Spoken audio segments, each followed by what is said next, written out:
Hello everyone and welcome back to my channel. So in today's video we are going to see how can we add the values and how can we add values in the table. So using which command we can add values, and I'll give you a brief idea about the drop, truncate and delete commands in the SQL. So let's get started. As you can see, I have written the one line of query, use run and roll.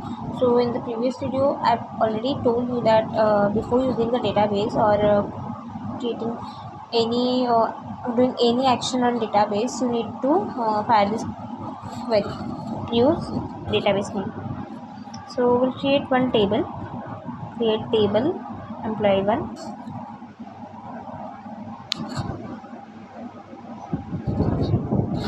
and we'll add column in it, employee ID, just basic columns, employee ID, employee name.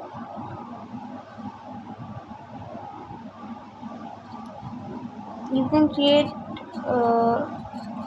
another table also to see the like difference between two tables. You can experiment using the table names or data types also.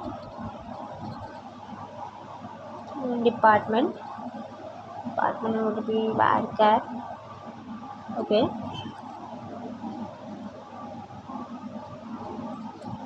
so what should we add next?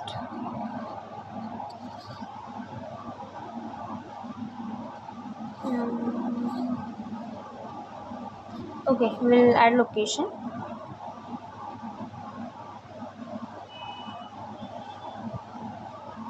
Okay, that's it.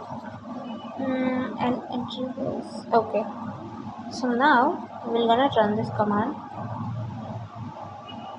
Okay, we have successfully created the table name employee 1. So in this I need to enter the values.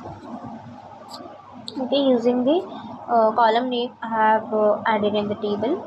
So for that I need to write the command insert into table name, which is employee 1, and in the next line values in the bracket. Yeah, one more thing, we can write the entire query in the one line also, but this is not the good practice because it will create confusion, or basically it's not good practice. So if you write in the if you separate the query in the two lines, it will look good also. Yeah, so the query is syntax is insert into employee 1, like table name, in the bracket the column names, and under that values, in the values and one more thing is there. If you are entering the values in the table, you need to enter it in the single quotes, using the single quotes. Okay, you get 1 2 3. Employee name will be John.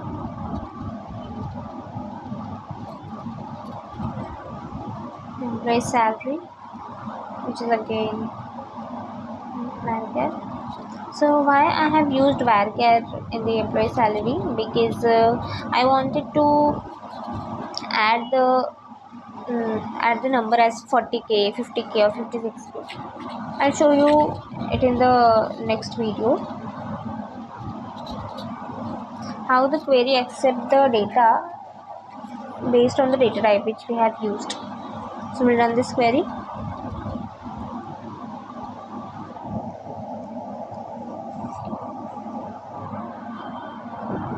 Yes, we have successfully added one column in our database, in our table.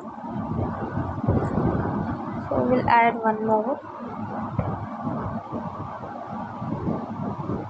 So we'll see first how our table is looking. Select asterisk from employee to select all the data from the table, which is employee 1. So see, we have added the values: employee ID, employee name, salary, department, location. Okay, let's use one more example for it. We'll just simply copy this, then we'll add values.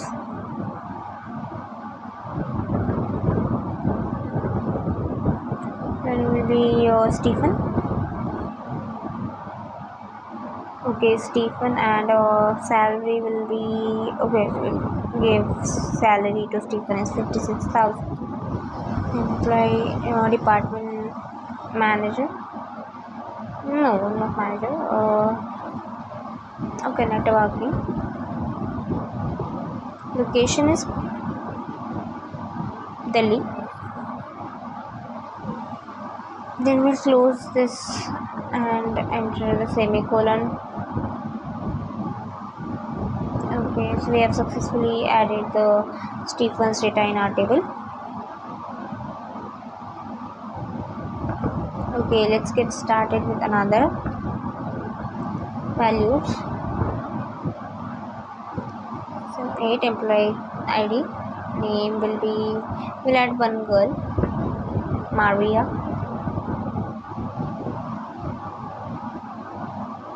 Salary 59,000. Department would be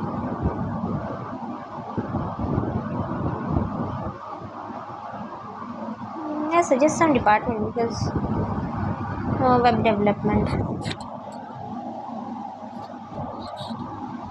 Then location Pune. Semicolon works as a full stop in our programming languages. Semicolon is like this is the end of the statement. Okay.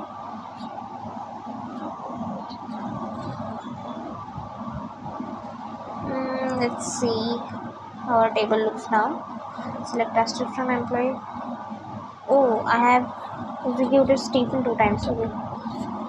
I'll just run this query. Select asterisk from employee. So see, this is our table looks like. So what if I if I have added the Stephen 2 times? I need to delete that column, right? To avoid the redundancy, to avoid a repeat, to avoid repeated data. I'll cover it in the next lecture. So this was a hint about the next lecture.